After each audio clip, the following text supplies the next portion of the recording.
નમસ્કાર દર્શક મિત્રો, વિડીયોમાં તમારું સ્વાગત છે। ફરી રાજ્યનું હવામાન પલટાશે મિત્રો। જ્યાં આ તારીખોમાં અંબાલાલ પટેલની કમોસમી વરસાદની આગાહી।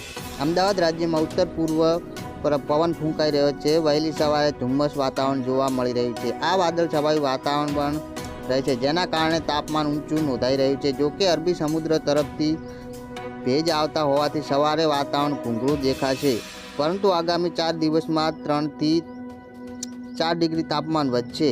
4 દિવસ બાદ ફરી 2 થી 3 ડિગ્રી તાપમાન ઘટી જશે। જ્યાં મિત્રો આગળ વાત કરીએ તો હવામાન નિષ્ણાત અંબાલાલ પટેલ ન્યૂઝ 18 ગુજરાતી સાથે વાત કરતાં જણાવ્યું કે 3 થી 5 ફેબ્રુઆરી મજબૂત વેસ્ટર્ન ડિસેમ્બર આવશે। દેશના ઉત્તરીય પર્વતીય વિસ્તારમાં ભારે હિમવર્ષા થશે। રાજસ્થાનના ભાગોમાં પણ કમોસમી વરસાદ થવાની શક્યતા રહેશે। અમુક વિસ્તારોમાં ગાજવીજ સાથે વરસાદની શક્યતા છે।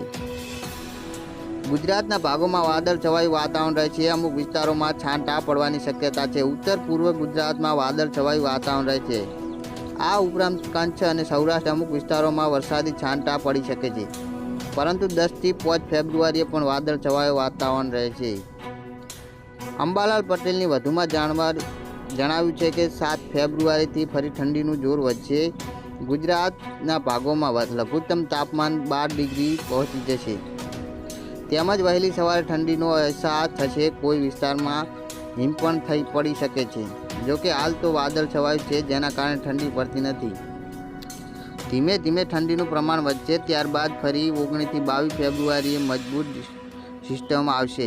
આ વખતે ગરમી સાથે ઠંડી એમ બેવડી ઋતુનો અહેસાસ થશે।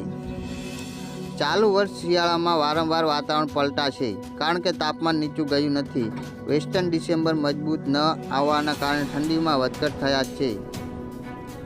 ચાલુ વર્ષ શિયાળામાં કોલ્ડ જેની આગાહી આવવાની માત્ર એક જ દિવસ કચ્છના એકાદ વિસ્તારમાં કોલ્ડ વેર હતું।